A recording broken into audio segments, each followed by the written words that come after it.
ഏകദേശം 3 വർഷം മുമ്പ് എൻ്റെ ചാനലിലെ രണ്ടാമത്തെ സ്കൂട്ടറിൻ്റെ റിവ്യൂ ആയിരുന്നു TVS എൻഡോർക്കിൻ്റേത്. ഇങ്ങിപ്പുറത്ത് 3 വർഷം കഴിഞ്ഞിട്ട് എൻഡോർക്കിൻ്റെ റിവ്യൂമായിട്ട് എത്തുമ്പോൾ അടിമുടി മാറിയ ഒരു TVSൻ്റെ എൻഡോർക്കുമായിട്ടാണ് എനിക്കിവിടെ എത്താൻ സാധിക്കുന്നത്.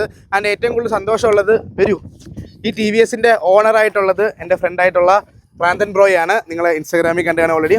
യെസ്, അപ്പോൾ ഇൻസ്റ്റാഗ്രാമിൻ്റെ പൈസ കൊണ്ട് ആദ്യമായിട്ട് സ്വന്തമായിട്ട് ഏൺ ചെയ്ത ഒരു വണ്ടി എന്നതിലുപരി TVS എൻഡോർക്ക് സെലക്ട് ചെയ്യാനുണ്ടായ കാരണം ആൻഡ് പുതിയ TVS എൻഡോർക്ക് മേടിക്കാൻ പോകുന്നവർക്ക് മനസ്സിലാവുന്ന രീതിയിലുള്ള ഒരു കില്ലൻ യൂസർ റിവ്യൂ ആയിരിക്കും ഇതെന്നാണ് ഞാൻ പ്രതീക്ഷിക്കുന്നത്. അതുപോലെ എക്സ്പ്ലെയിൻ ചെയ്ത് കൊടുത്തേക്കണം. ഓക്കെ, ഒരു സെൽഫ് ഇൻട്രൊഡക്ഷൻ കൊടുത്തു. ഞാൻ ഇൻസ്റ്റാഗ്രാമിൽ ടെക് കോണ്ടന്റ് വീഡിയോസ് ആണ് ക്രിയേറ്റ് ചെയ്യുന്നത്. ഇപ്പോൾ ഇൻസ്റ്റാഗ്രാമിൽ മാത്രമേ ഉള്ളൂ, സൂൺ യൂട്യൂബിലോട്ടും മാറണമെന്നാണ് താല്പര്യം. എൻ്റെ ഒരു 500K ഫോളോവേഴ്സ് ഉണ്ട്. പിന്നെ മൂവി റിവ്യൂസും ചെയ്യാറുണ്ട്. അത് വേറെ ചാനൽ, തെറിവിളി അത് കേൾക്കാൻ വേണ്ടി വേറെ ചാനൽ. ഓക്കെ, അപ്പോൾ എന്തുകൊണ്ട് TVS എൻഡോർക്ക്? ഓക്കെ, ഈ വണ്ടി ചൂസ് ചെയ്യാൻ പോകാൻ നേരത്ത് എനിക്ക് 3 വണ്ടിയുടെ ഓപ്ഷൻസ് ഉണ്ടായിരുന്നു. അപ്പം എൻ്റെ റിക്വയർമെന്റ് എന്ന് പറഞ്ഞു കഴിഞ്ഞാൽ കാണാൻ അത്യാവശ്യം ലുക്ക് ഉണ്ടായിരിക്കണം. ലുക്ക് ഇൻ ദ സെൻസ് എങ്ങനത്തെ ലുക്ക്? അതിപ്പോൾ നമുക്ക് കണ്ടു കഴിഞ്ഞാൽ ഒരു സ്പോർട്ടി ലുക്ക് ഉണ്ടാവണം.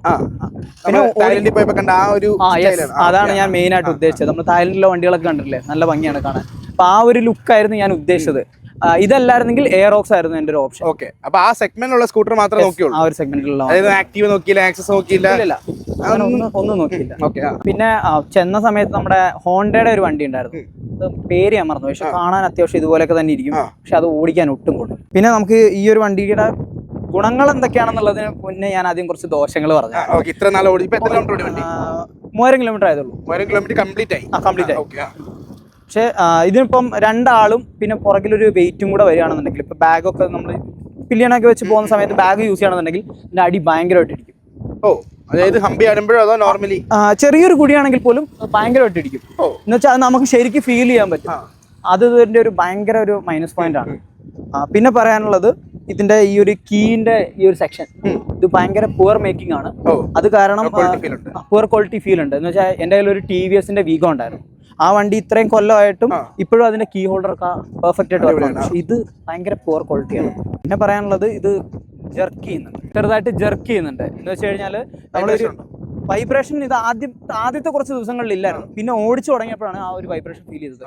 എന്ന് പറയുമ്പം ഒരു 10 to 15 കിലോമീറ്റർ സ്പീഡ്, ആ ഒരു സ്പീഡിൽ പോകുന്ന സമയത്ത് ഭയങ്കരമായിട്ട് ജെർക്ക് ചെയ്യുന്നുണ്ട്. അപ്പൊ എൻഡോർക്ക് എത്ര വേരിയന്റ് ഉണ്ട് ആക്ച്വലി? ഈ ഒരു മോഡലിൽ 2 വേരിയന്റേ വരുന്നുള്ളൂ. ഇത് 150cc സെഗ്മെന്റ് ആണ്. ഈ 150cc രണ്ട് ഓപ്ഷനാണ് വരുന്നത്. ഒന്ന് ടോപ്പ് എൻഡും പിന്നെ ഈ ഒരു മോഡൽ. ടോപ്പ് എൻഡും ഈ ഒരു മോഡൽ. ഇത് താഴത്തെ മോഡൽ. ഇത് അതിന്റെ താഴത്തെ മോഡൽ. എന്തൊക്കെ വ്യത്യാസങ്ങളാണ് ടോപ്പ് എൻഡ്? അതിനകത്ത് TFT ഡിസ്പ്ലേ ആയിരിക്കും വരുന്നത്. അതുപോലെ തന്നെ ഓട്ടോ ഡിം ഫീച്ചർ അങ്ങനെ ഏതാണ്ടൊക്കെ ഉണ്ട്. ആൻഡ് സ്വിച്ചസ് കുറച്ചുകൂടെ പ്രീമിയം ആയിരിക്കും. ഇതിന്റെ സ്വിച്ചസിന് ചെറിയൊരു കുഴപ്പമുണ്ട്. ഇപ്പം ഈ ഒരു പോയിന്റ് ഉണ്ട്, ഇത് ഈ ഹെഡ്ലൈറ്റ് ഓൺ ആക്കുന്ന സ്വിച്ച്, ഇതിനകത്തോട്ട് ചിലപ്പോൾ വെള്ളം പോയി കഴിഞ്ഞ് കഴിഞ്ഞാൽ ചെറുതായിട്ട് ഫ്ലിക്കർ ചെയ്യും. എന്ന് വെച്ച് കഴിഞ്ഞാൽ ഇവിടെ ലൈറ്റ് ഫ്ലിക്കർ ചെയ്യും, ഇവിടെ കൈ തട്ടിയാൽ മാത്രം. അതായത് ലൂസ് കോൺടാക്ട് പോലെ. അപ്പൊ മറ്റേത് ടോപ്പ് എൻഡിലോട്ട് വരുമ്പോൾ ഫുൾ കളർ ഡിസ്പ്ലേ ആയിരിക്കും. യെസ്, കളർ ഡിസ്പ്ലേ ആയിരിക്കും. അപ്പൊ എന്തുകൊണ്ട് EV എടുക്കാതെ എൻഡോർക്ക് അല്ലെങ്കിൽ പെട്രോൾ വണ്ടികളിലോട്ട് പോയി? ആൻഡ് ഓട്ടം ഉണ്ടായിരുന്നു ആൻഡ് മൈലേജിന്റെ അതുകൂടെ. 2 കാരണങ്ങൾ. ഒരു കാരണം ഞാൻ പറഞ്ഞല്ലോ, ലുക്കാണ് ഞാൻ നോക്കിയത്. ഈ ലുക്കിലുള്ള EV ഉണ്ടായിരുന്നു, EV-ലോട്ട് പോകും. ഈ ഒരു ലുക്കിലുള്ള EV ഉണ്ടായിരുന്നെങ്കിലും ചിലപ്പോൾ പോകാൻ ചാൻസ് കുറവാണ്. എന്ന് വെച്ചാൽ ഞാൻ ചിലപ്പം ഓരോ സമയത്തോ ഈ ഷൂട്ടിനും കാര്യത്തിനൊക്കെ എങ്ങോട്ടേലൊക്കെ ട്രാവൽ ചെയ്യുമ്പോൾ ഞാൻ യൂസ് ചെയ്യാനാണ് ഇത് വിചാരിച്ചത് എടുത്ത സമയത്ത്. പിന്നെ ഇത് എടുത്തതിന് ശേഷം ഞാൻ അങ്ങനെ എവിടെയും പോയിട്ടുമില്ല. അതൊരു മൈൻഡ് വെച്ചിട്ട് അത് എടുത്തത്. പെട്ടെന്ന് ഒരു തോന്നലിന്റെ പുറത്ത് ഇന്ന് എനിക്കൊരു വണ്ടി വേണം എന്ന് തോന്നി, പെട്ടെന്ന് അങ്ങനെ പോയി ഒറ്റ വണ്ടി പോയി എടുത്തതാണ്. പിന്നെ ചെന്ന് കഴിഞ്ഞപ്പോൾ ഇതിന്റെ സൗണ്ടും എനിക്ക് ഇഷ്ടപ്പെട്ടു. നല്ല ഇമ്പമുള്ള സൗണ്ടാണ്. ഓടിച്ചു കഴിഞ്ഞപ്പോൾ എനിക്ക് ഇതിന്റെ സൗണ്ടും ഇഷ്ടപ്പെട്ടു. അത്യാവശ്യം എനിക്ക് ഭയങ്കര കംഫർട്ടബിൾ ആണ് ഡ്രൈവ് ചെയ്യാൻ. ഇതിൽ കയറിയിരുന്നു നോക്കിയേ, പൊസിഷൻ നല്ല രസമാണ്. ഇത്രയും വിസിബിലിറ്റി ഉണ്ടോ? അതെ. ബാക്കിയുള്ള സ്കൂട്ടറിനല്ല ഇവിടെ ഹെഡ് വരുന്നതുകൊണ്ട് വിസിബിലിറ്റി കുറയും. ഇതിന് ഭയങ്കര വിസിബിലിറ്റി ആയിരുന്നു, അതും ഒരു കാരണമാണ്. പിന്നെ ഇതിന്റെ ലൈറ്റ് പറയാതിരിക്കാൻ, ഇതൊരു പ്രൊജക്റ്റഡ് ടൈപ്പ് സാധനമാണല്ലേ? 1 2 3 4 പ്രൊജക്റ്റഡ് ലാമ്പ് വരുന്നുണ്ട്. സ്റ്റാർട്ട് ചെയ്യുമ്പോൾ വലിയ സൗണ്ട് ഇല്ല, സൈലന്റ് വൈബാണ്. ഓക്കെ, ലൈറ്റ് ഏതൊക്കെ ഇപ്പൊ കിടക്കുന്നത്? ഇപ്പൊ ഈ അറ്റത്തെ 2. ഓക്കെ, അതാണ് ഹെഡ്. ഇതാണ് ഹെഡ് അടിക്കുന്നത്. ഓക്കെ, ഇത് ബ്രൈറ്റ് അല്ലേ? എങ്ങനെയുണ്ട് ലൈറ്റിന്റെ ത്രോ ഒക്കെ? കാറിൽ പോകുന്നവർ വരെ താത്ത് തരും ലൈറ്റ്, അത്ര ലൈറ്റ്. ഭയങ്കര ബ്രൈറ്റ് ആണ് ഇതിന്റെ ലൈറ്റ്. ഓക്കെ, പിന്നെ ഒരു പോരായ്മയും കൂടെ പറയാനുണ്ട്, ഇതിന്റെ ബ്രേക്കിന്റെ ക്വാളിറ്റി ഇച്ചിരി ബോറാണ്. അതെന്ന് വെച്ച് കഴിഞ്ഞാല്, ഞാനിത് എടുത്തു കഴിഞ്ഞിട്ട് ആദ്യത്തെ 2-3 ദിവസം ഓക്കെ ആയിരുന്നു ബ്രേക്ക്. എനിക്ക് കുറച്ച് കഴിഞ്ഞപ്പം പതുക്കെ കുറയാൻ തുടങ്ങി. നമുക്കിപ്പോൾ മനസ്സിലാവുമല്ലോ കുറയുന്നുണ്ട്, നമ്മൾ പിടിക്കുന്നിടത്ത് നിൽക്കാത്തതിന്റെ ഒരു ഫീല്. ആ ഒരു ഫീൽ ഉണ്ടായിരുന്നു. പക്ഷേ ഞാനത് ഫസ്റ്റ് സർവീസ് കഴിഞ്ഞ് കഴിഞ്ഞപ്പോൾ ഓക്കെ ആവുമെന്ന് വിചാരിച്ചു. ഫസ്റ്റ് സർവീസ് കഴിഞ്ഞിട്ട് ഞാൻ പിന്നെ അന്ന് തന്നെ വണ്ടി തിരിച്ചു കൊണ്ട് കൊടുത്തു, ബ്രേക്ക് ഇല്ല എന്ന് പറഞ്ഞിട്ട്. ഓ, സർവീസിന്റെ പ്രശ്നമാണോ അതോ വണ്ടിയുടെ പ്രശ്നമായിട്ട്? അല്ല, ഞാൻ ഇതുള്ള വേറെ 1-2 പേരോട് ചോദിച്ചു. അവർക്കും ഞാൻ ഈ പറഞ്ഞ ഈ അടി ഇടിക്കുന്ന ഒരു ഇഷ്യൂ, അതേപോലെ ഈ ഒരു ബ്രേക്കിന്റെ ഇഷ്യൂ ഉണ്ട്. ഇതിന്റെ ഈ ലുക്ക് താത്തപ്പോ ഉള്ള പ്രശ്നമാണോ? ഇതിന്റെ ഷോക്ക് അബ്സോർബർ ഭയങ്കര സ്റ്റിഫാണ്, താഴെ പോകുന്നു. ഭയങ്കരമായിട്ട് താഴെ പോകുന്നുണ്ട്. ലോഡ് കൂടെ കയറുന്ന സമയത്ത് ഭയങ്കരമായിട്ട് ഇടിക്കും, നമുക്കത് നല്ലപോലെ ഫീൽ ചെയ്യാൻ പറ്റും. നമ്മളിപ്പോൾ ഈ ഒരു ഷോക്ക് അബ്സോർബർ ഒക്കെ പോയ ഒരു ബൈക്കൊക്കെ ഓടിക്കുകയാണെന്നുണ്ടെങ്കിൽ അത് ഇടിക്കുമ്പോൾ നമുക്ക് ഫീൽ ചെയ്യില്ലേ, അതുപോലെ നമുക്ക് ഫീൽ ചെയ്യും. അത് ഇതിന്റെ കമ്പനിക്കാരെ നോട്ടീസ് ചെയ്യുകയാണെന്നുണ്ടെങ്കിൽ നിങ്ങൾ ഇതൊന്ന് ചേഞ്ച് ചെയ്താൽ വളരെ നല്ലതായിരിക്കും. ഓക്കെ, പിന്നെ മൈലേജിന്റെ കേസിലോട്ട് വരുമ്പോൾ എത്രയാണ് നമുക്ക് സിറ്റി ആൻഡ് ഹൈവേയിൽ കിട്ടും? ഞാൻ മൈലേജ് ടെസ്റ്റ് ചെയ്യാൻ വേണ്ടിയിട്ട് പെട്രോൾ മേടിച്ച് ഇതിനകത്ത് വെച്ചിട്ട് മുഴുവൻ ഓടിച്ച് തീർത്തിട്ട് ടെസ്റ്റ് ചെയ്തു. അപ്പൊ പറയാമല്ലോ. അന്ന് എനിക്ക് 40 മൈലേജ് ഇതിന് കിട്ടി, അതായത് നോർമൽ സിറ്റി യൂസ്. പിന്നെ ഇപ്പൊ നോർമലി എനിക്ക് എത്ര കിട്ടുന്നത് വെച്ച് കഴിഞ്ഞാൽ 30-35. 40 കിട്ടുന്നില്ല, 35 എനിക്ക് എന്തായാലും കിട്ടുന്നുണ്ട്. ആവറേജ്, അതായത് നല്ല പതുക്കെ ഒരു ആവറേജ് സ്പീഡിലൊക്കെ പോകണം. അല്ല, ഞാൻ അത്ര പതുക്കെ ഒന്നുമല്ല പോവാറ്. ഞാൻ അത്യാവശ്യം ഈ ഒരു വണ്ടിയുടെ ഒരു അത്യാവശ്യം നല്ല ടോർക്ക് വരുന്നുണ്ട്, അപ്പൊ ആ ഒരു പവറിൽ തന്നെയാണ് ഞാൻ ഇത് ഓടിക്കുന്നത്. അപ്പം എനിക്കൊരു 35 മണ്ടയ്ക്ക് മൈലേജ് കിട്ടുന്നുണ്ട്. ഹാപ്പി? ഞാൻ ഹാപ്പിയാണ്. ഓക്കെ ഗൈസ്, അപ്പൊ നമുക്ക് വണ്ടി ഒന്ന് ഓവർവ്യൂ നോക്കാം. മൊത്തത്തിലുള്ള എങ്ങനെയാണ് ഇതിന്റെ സംഭവങ്ങൾ എന്തൊക്കെയാണ്. താഴെയായിട്ട് DRLും ഇൻഡിക്കേറ്ററും വന്നിട്ടുണ്ട്. ആൻഡ് ടയർ എങ്ങനെയുണ്ട്? ടയറിന്റെ ഗ്രിപ്പും കാര്യങ്ങളും റോഡിലെ പിടുത്തമൊക്കെ അത്യാവശ്യം ബെറ്റർ ആണ്. തെന്നില് മഴയത്തൊക്കെ ഇല്ല, അങ്ങനെ ഒന്നുമില്ല. പക്ഷെ എനിക്കിത് പെട്ടെന്ന് തേയുന്ന പോലെ ഒരു തോന്നലുണ്ട്. അതെനിക്ക് ഇവന്റെ കൂടെ കൂടിയതിനു ശേഷമാണ് ഈ ടയറിനോടുള്ള ഈ ഒരു പേടി. ഇത്ര കാലം ഞാൻ അത് നോട്ടീസ് പോലും ചെയ്യാത്തൊരു കാര്യമാണ്. ഓക്കെ, അതായത് ഇല്ല, ഞാൻ ചുമ്മാ പറഞ്ഞതേ ഉള്ളൂ, തോന്നുന്നു മാത്രമേ ഉള്ളൂ. ഓക്കെ, എന്തൊക്കെയാണ് സൈഡിൽ പറഞ്ഞു കൊടുക്കും, റിവ്യൂ കൊടുക്കും. പറയാനാണെന്നുണ്ടെങ്കിൽ ഇതിനകത്ത് ഇവിടെ ഇങ്ങോട്ട് വരുന്ന സമയത്ത് ഈ വണ്ടിയുടെ ഏറ്റവും വലിയ മാറ്റം എന്ന് പറയുന്നത്, അതായത് പഴയ എൻഡോർക്കിൽ നിന്ന് ഏറ്റവും വലിയ മാറ്റം എന്ന് പറയുന്നത് ഈ ഒരു കൺസോൾ യൂണിറ്റിന്റെ മൊത്തം ചേഞ്ച് ആണ്. ഈ ഹാൻഡിൽ ബാറിന്റെ ഡിസൈൻ ആണെങ്കിലും മൊത്തത്തിൽ, ഇപ്പം മറ്റേതാണെങ്കിൽ ഇതൊരു നേക്ഡ് ടൈപ്പ് ആണ് വരുന്നത്. അത് സ്പോർട്ടി ഫീൽ തരാൻ വേണ്ടി തന്നെ ആയിരിക്കാം. പക്ഷെ പഴയ എൻഡോർക്ക് വെച്ച് നോക്കുമ്പോൾ അതൊരു ക്ലോസ്ഡ് ഫീൽ ആയിരുന്നു. ഹാൻഡിൽ നോക്കുന്ന സമയത്ത് ഇവിടെ headlight, pass switch, indicator button, horn അത്യാവശ്യം ലൗഡ് ആയിട്ടുള്ള ഹോൺ തന്നെയാണ്. ആൻഡ് ഹാൻഡിൽ ബാർ ആണെങ്കിലും പിടിക്കാനൊക്കെ എങ്ങനെയുണ്ട്? ഒരു ദൂരെ യാത്ര പോവാണെങ്കിലും എല്ലാം അടിപൊളിയാണ്. ലൈക് ലോങ് ഡ്രൈവിംഗ് ഇങ്ങനെ കുത്തിയിരുന്ന് പോകുമ്പോഴും ഞാൻ ഇത് കണ്ടോ, ഇത് ഭയങ്കര കംഫർട്ടബിൾ എന്ന് വെച്ച് കഴിഞ്ഞാൽ സീറ്റിംഗ് പൊസിഷൻ ആണ് ഇതിന്റെ ഏറ്റവും കംഫർട്ടബിൾ. നമുക്ക് ലോങ് പോയി കഴിഞ്ഞ് കഴിഞ്ഞാൽ എനിക്ക് അങ്ങനെ പുറമേദന അങ്ങനത്തെ കാര്യങ്ങളൊന്നും ചെയ്യുന്നില്ല. പുറകെ ഇരിക്കുന്നവർക്കും അങ്ങനെ തന്നെയാണ്. പുറകെ ഇരിക്കുന്നവർക്ക് നല്ല കംഫർട്ടബിൾ ആണ്. ഇതിന്റെ സീറ്റിന്റെ കാര്യം എടുത്ത് പറയേണ്ട ആവശ്യമുണ്ട്. ഇവർ ഇതിന്റെ എക്സ്ട്രാ കവർ ഇടണമെന്നൊക്കെ പറയും, അതൊക്കെ ഫ്രിക്ഷൻ കൂട്ടത്തേ ഉള്ളൂ, അതിന്റെ ആവശ്യമൊന്നുമില്ല. ഇതിന്റെ സീറ്റിങ്ങും എല്ലാം, സീറ്റ് കവറും എല്ലാം അത്യാവശ്യം അടിപൊളിയാണ്. ആൻഡ് ഇതിന് എനിക്ക് ഏറ്റവും ഇഷ്ടമുള്ള ഒരു കാര്യത്തിൽ ഇത് കണ്ടോ, നമുക്കിവിടെ ഈ ബ്രേക്ക് നമ്മുടെ ഇഷ്ടത്തിനനുസരിച്ച് ഇതിങ്ങനെ അഡ്ജസ്റ്റ് ചെയ്യാം. ബ്രേക്കിന്റെ കട്ടിയാണ്. യെസ്, കട്ടി നമുക്ക് നമ്മുടെ ഇഷ്ടത്തിനനുസരിച്ച് അഡ്ജസ്റ്റ് ചെയ്യാൻ പറ്റും. അതുപോലെ തന്നെ ഈ പാസ് ലൈറ്റ്, ഇത് പാസ് ലൈറ്റ് അടിച്ചു കൊടുത്തു കഴിഞ്ഞാൽ തന്നെ ഓപ്പോസിറ്റ് വരുന്ന ഒരു ഫോർച്യൂണർ ആണെങ്കിൽ പോലും അത്ര ബ്രൈറ്റ് ആണ് ഇതിന്റെ ലൈറ്റ്. ഇവിടെ നമുക്ക് കിൽ സ്വിച്ച് വരുന്നുണ്ട്, ഇവിടെ ഒരു മോഡ് ബട്ടൺ വരുന്നുണ്ട്. എന്തിനുള്ള മോഡ് ബട്ടൺ? ഇതിനകത്ത് സ്ട്രീറ്റ് മോഡും കിട്ടും, നമുക്ക് റേസർ മോഡും കിട്ടും. രണ്ടിനകത്തും ഡ്രൈവിംഗ് മോഡ് മാറ്റാൻ വേണ്ടി, ഡ്രൈവിംഗ് മോഡ് മാറ്റാനാണ്. ആ ഡിഫറൻസ് നമുക്ക് ഫീൽ ചെയ്യും. റേസ് മോഡ് ആവുന്ന സമയത്ത് സൗണ്ട് കുറച്ചുകൂടെ ഒന്ന് കട്ടിയുള്ളതാവും, പെട്ടെന്ന് പിക്കപ്പ് ആവും. സ്ട്രീറ്റ് മോഡ് ആണെന്നുണ്ടെങ്കിൽ സൗണ്ട് കുറച്ചുകൂടെ ഒന്ന് ലോ ആയിട്ട് സ്മൂത്ത് ആയിട്ട് പോകും. പിന്നെ എനിക്ക് കമ്പനിയോട് ഒരു കാര്യം ചോദിക്കാനുണ്ട്, ഒന്നും വരും. അതുകൊണ്ട് ഇവിടെ ഇൻഫർമേഷന്റെ ആണെന്ന് തോന്നുന്നു ഈ ഐ ബട്ടൺ ഉണ്ട്. ഈ ഐ ബട്ടൺ എന്തിനാന്ന് ഒരു പിടുത്തമില്ല. ഞാൻ ആപ്പും കണക്ട് ചെയ്ത് നോക്കി, അല്ലാതെയൊക്കെ ചെയ്യുന്നത് കേട്ടോ. ഇത് ഞെക്കി കഴിഞ്ഞാൽ ഒന്നും വരില്ല. ഇതിന്റെ എന്താ ടോപ്പിന്റെ ഓപ്ഷൻ ആണെന്നുണ്ടെങ്കിൽ അതിനിങ്ങനെ ഒരു സ്വിച്ച് അല്ല, വേറെ രീതിയിലാണ് വരുന്നത്. അപ്പൊ ഇനിയും ബട്ടൺ ജസ്റ്റ് കൊടുത്തെന്നുള്ളായിരിക്കും, ഗ്യാപ്പ് ഫില്ല് ചെയ്യാൻ വേണ്ടി ആയിരിക്കും. കണക്ഷൻ കൊടുത്തിട്ടില്ല, അത് അനക്കൊന്നുമില്ല. അത് എന്തിനാന്ന് അറിയാവുന്ന ഒരു ദിവസം കമന്റ് ചെയ്യുക. ആൻഡ് മൊത്തത്തിൽ ഇരുന്ന് ലോങ് പോകുമ്പോൾ എവിടെയാണ് ശരിക്കും പറഞ്ഞ വേദന എടുക്കുക? കയ്യിലാണോ പുറത്താണോ വേദന എടുക്കുന്നത്? അങ്ങനൊന്നുമില്ല, ഞാൻ ലോങ് പോയിട്ടില്ല. നേരത്തെ എൻഡോർക്കിൽ പൊതുവെ ഒരു കംപ്ലൈന്റ് ഉണ്ടായിരുന്നു, നടുവിന് ഒരു പിടുത്തം. അത് എന്താണ്, അതിങ്ങനെ കുറച്ചുകൂടി ഇതിങ്ങനെ ഇരിക്കണ്ട, ഇത് സ്ട്രൈറ്റ് ആയി. അതിനുവേണ്ടി ഇങ്ങനെ സ്ലോപ്പ് കൊടുത്തിട്ടുണ്ട്. ഇല്ല, ഇതിന്റെ സീറ്റിംഗ് പൊസിഷൻ കറക്റ്റ് സ്ട്രൈറ്റ് ആണ്, ഇങ്ങനെയാണ്. ഓക്കെ, ആൻഡ് നമുക്ക് സൈഡിലോട്ട് വരുന്ന സമയത്ത് സൈഡിലത്തെ പ്രൊഫൈൽ നോക്കുമ്പോൾ എൻടോർക്ക് എന്നൊരു ബാഡ്ജിങ് കൊടുത്തിട്ടുണ്ട്. ആൻഡ് ഇവിടെ നമുക്ക് ഫുഡ് റെസ്റ്റ് ആണെങ്കിലും എല്ലാം അത്യാവശ്യം നല്ല ക്വാളിറ്റി തന്നെ ഉണ്ടല്ലോ, വലിയ കുഴപ്പമൊന്നുമില്ലല്ലോ. വലിയ നോയ്സും അങ്ങനെ വലിയ ഷറപറ ബാഡ് സൗണ്ട് ഒന്നും ഇല്ല, അത്യാവശ്യം നല്ല കേൾക്കാൻ സൗണ്ട് അല്ല. വണ്ടി മൊത്തത്തിലൊന്ന് സ്റ്റിഫാണ്, സൗണ്ട് ആണ്. അല്ല, ഒരു കട്ടിയുള്ള ഒബ്ജക്ട് നമ്മൾ വണ്ടി ഓടിച്ചു നടക്കുമ്പോൾ ഒരു ഹെവി ഫീൽ കിട്ടുന്നുണ്ട്. ആ ഒരു ഹെവി ഫീൽ കിട്ടുന്നത് ഈ കുഴികളിൽ വീഴുമ്പോഴൊന്നും നമുക്ക് ആ ഒരു സ്മൂത്ത്നെസ് അധികം ഫീൽ ചെയ്യില്ല. ഒരു സ്റ്റിഫ് ആയിട്ടുള്ള ഒരു വെഹിക്കിൾ, അത്രേ ഉള്ളൂ. സീറ്റിംഗിന്റെ കേസിലോട്ട് വരുന്ന സമയത്ത് നല്ല ഇരിപ്പാണ്, അടിപൊളിയാണ് എന്ന് പറഞ്ഞു. അപ്പൊ നമുക്ക് ഡിക്കി സ്പേസിലോട്ട് വെക്കാം. ഡിക്കി തുറക്കുമ്പോൾ ലെഫ്റ്റിലോട്ട് തിരിച്ചാൽ മതി അല്ലേ? കുഴപ്പമില്ല, ഡിക്കിയിൽ എന്തൊക്കെ സാധനങ്ങൾ വെക്കാൻ അറിയാലോ, കുഴപ്പമില്ല, ഇങ്ങനെയല്ലേ കാണിക്കുന്നത്. യെസ്, അപ്പോൾ ഡിക്കി സ്പേസിനെ പറ്റി പറയൂ, കേൾക്കട്ടെ. ഇത് നിറച്ച് സാധനങ്ങൾ ഇരിക്കുകയാണ്, എന്താണ് എക്സ്പീരിയൻസ്?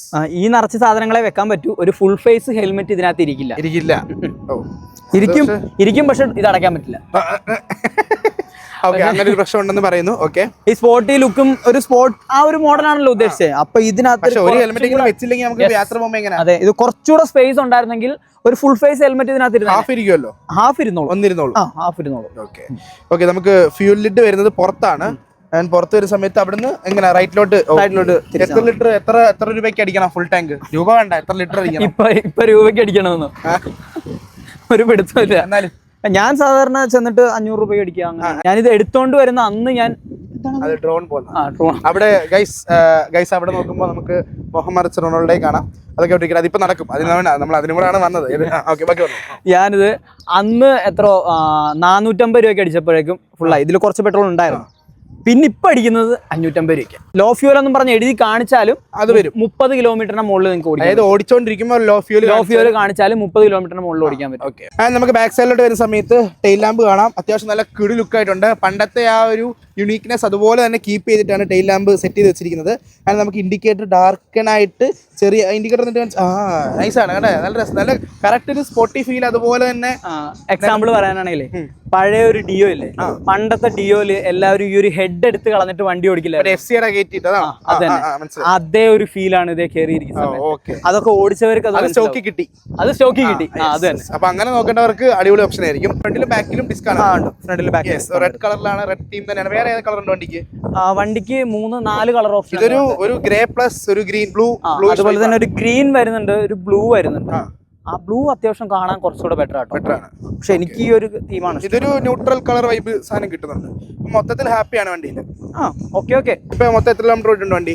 3000 കിലോമീറ്റർ. 3000 കിലോമീറ്റർ. ഇപ്പൊ ഫസ്റ്റ് സർവീസ് കഴിഞ്ഞാണ്? സർവീസ് കഴിഞ്ഞ് സെക്കൻഡിന് കൊടുക്കേണ്ട ടൈം. അപ്പൊ ഫസ്റ്റ് സർവീസിന് എത്ര രൂപയായി കാണും? അവർ 1000 രൂപ അടുപ്പിച്ചായി. സെക്കൻഡ് സർവീസ് എത്ര വരുന്നെല്ലാം പറഞ്ഞോ? ഏകദേശം എന്റെ അറിയില്ല, എന്റെ ജിമ്മിലുള്ള ഒരു പയ്യൻ്റെത് ഇതേപോലെ കൊണ്ടുപോയിട്ടുണ്ട്. അവൻ എന്തോ സൈഡൊക്കെ തട്ടി എന്ന് പറഞ്ഞു. മൊത്തത്തിൽ അവന് ബില്ല് അടിച്ചു കൊടുത്തേക്കുന്ന ഒരു 19,000 രൂപ. 19,000 രൂപ. ഞാനൊന്ന് കേട്ടപ്പോ ഞെട്ടി. അവന്റെ സൈഡ് ഏതാണ്ടൊക്കെ പോയിട്ടുണ്ടായിരുന്നു. അതിന്റെ അല്ലാതെ ബില്ലും കണ്ട് ഒരു 4000 രൂപ അടുത്തെന്തോ വരുന്നുള്ളൂ. ഓക്കെ, അപ്പൊ ഒരു എൻഡോർക്ക് എടുക്കാൻ ഇപ്പൊ 2026 പോകുന്ന ഒരാളുണ്ടെങ്കിൽ എന്തായിരിക്കും അവരോട് പറയാനുള്ളത്? പയ്യന്മാരാണെങ്കിൽ എടുക്കുക. അല്ല, നിങ്ങൾക്കൊരു എന്താ പറയുക ഫ്യൂവൽ എഫിഷ്യന്റ് ആയിട്ടുള്ള ഒരു വണ്ടി വേണമെന്നുണ്ടെങ്കിൽ ഇത് നോക്കാതിരിക്കുന്നതാണ് നല്ലത്. പിന്നെ ഇതിന്റെ ബൂട്ടിൽ സ്പേസും കുറവാണ്. അപ്പൊ നിങ്ങൾക്ക് സാധനങ്ങളൊന്നും വെച്ച് കൊണ്ടുപോകാൻ പറ്റില്ല. പക്ഷെ അല്ലാതെ നിങ്ങൾക്കൊന്ന് എന്താ ചെത്തി പൊളിച്ച് നടക്കണം എന്ന ബഡ്ജറ്റിൽ ഒതുങ്ങുന്ന ഒരു വണ്ടി മതി എന്നുണ്ടെങ്കിൽ ഇതൊരു നല്ല ഓപ്ഷനാണ്. ഒരു 30 to 35-40 ഇടയിൽ നിങ്ങൾക്ക് മൈലേജും കിട്ടുന്നതായിരിക്കും. ഓടിക്കാൻ നല്ല കംഫർട്ടബിൾ ആണ്, നല്ല ബ്രൈറ്റ് ആയിട്ടുള്ള ലൈറ്റും ആണ്. പിന്നെ പില്ലിയണും അത്യാവശ്യം കംഫർട്ടബിൾ ആയിട്ട് തന്നെ ഇരിക്കുക. ഇത്രയൊക്കെയാണുള്ളത്. ഹാപ്പിയാണ്. ഇപ്പൊ മൊത്തത്തിൽ പ്രാന്തൻ ബ്രോയുടെ വിശേഷങ്ങളിലോട്ട് വരുന്ന സമയത്ത് എങ്ങനെയാണ്, എന്തൊക്കെയാണ് ഇൻസ്റ്റാഗ്രാം അപ്ഡേറ്റ് പെട്ടെന്ന് പറഞ്ഞത്? എന്താണ് ഫ്യൂച്ചർ പരിപാടികൾ? ഫ്യൂച്ചർ പരിപാടികൾ ഒരു 2-3 ചാനലുകൾ സ്റ്റാർട്ട് ചെയ്യാനുള്ള പരിപാടിയിലാണ്. ഞാനും എന്റെ കുറച്ച് ഫ്രണ്ട്സ് ഉണ്ട്. ഓരോരുത്തരുടെ കൂടെ ഓരോ ചാനലുകൾ പാർട്ട്ണർ അപ്പ് ചെയ്ത് കേരള ആവും. അത്രയ്ക്കൊന്നുമില്ല എന്നാലും. ഓക്കെ, അടുത്ത യൂട്യൂബ് അല്ലെങ്കിൽ ഈ ഒരു കരിയറിൽ നിന്ന് ഏൺ ചെയ്യാൻ അടുത്ത ആഗ്രഹമുള്ള വണ്ടിയോ അല്ലെങ്കിൽ എന്തൊരു അച്ചീവ്മെന്റ് അടുത്ത് എന്തായിരിക്കും? ഇനിയിപ്പോ ഞാൻ കാറ് നോക്കുന്നുണ്ട്. ഇപ്പം ഒരെണ്ണം ഒന്ന് മോഡിഫൈ ചെയ്ത് ഇറക്കാനുള്ളതാണ്. അത് ഇച്ചിരി സസ്പെൻസ് ആയിട്ട് തന്നെ ഇരുന്നോട്ടെ എന്നാൽ നമുക്കത് പറയാം. ഇപ്പൊ നോക്കുന്ന വണ്ടികൾ എന്ന് പറയുമ്പോൾ എനിക്ക് പെട്രോൾ വെഹിക്കിളിനോടാണ് താല്പര്യം, അല്ലെങ്കിൽ ഡീസൽ. എനിക്ക് സൗണ്ട് ഉള്ള വണ്ടി വേണം. ഒരു ഞങ്ങളുടെ ഇടയിലുള്ള ഒരു ചൊല്ലാണ്, ഗോപിയുടെ കൂടെ നടന്നു കഴിഞ്ഞാൽ അവരെ EV പോയി എടുത്തിരിക്കും. സോ എന്നോട് ഞങ്ങൾ ഒരുമിച്ച് പോകുന്ന സമയത്ത് വണ്ടി എടുക്കുന്ന ഏത് EV എന്നാണ് ചോദിക്കാറ്. ഏത് വണ്ടിയാണല്ലേ ഞങ്ങൾ ചോദിക്കാറ്. അപ്പം EVയും കൺസിഡർ ചെയ്യുന്നുണ്ട്.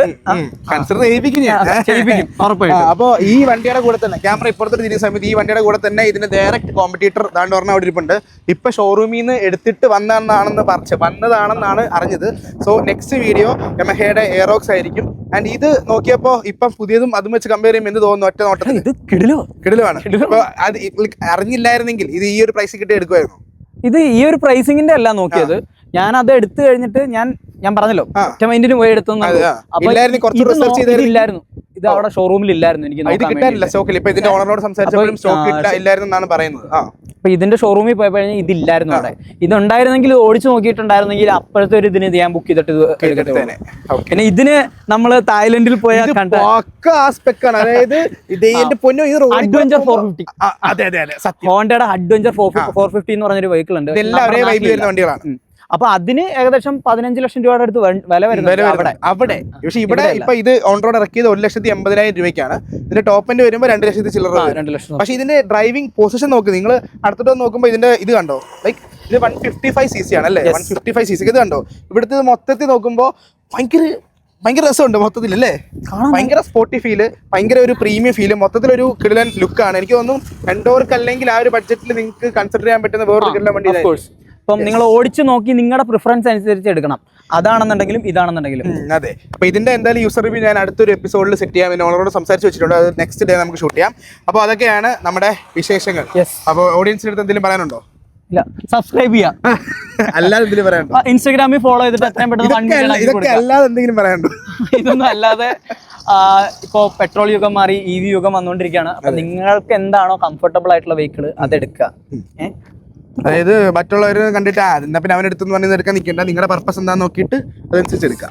യെസ്. അപ്പോൾ അടുത്തൊരു കിടിലൻ യൂസർ റിവ്യൂ ആയിട്ട് കാണുന്ന പ്രതീക്ഷയോടെ ബൈ.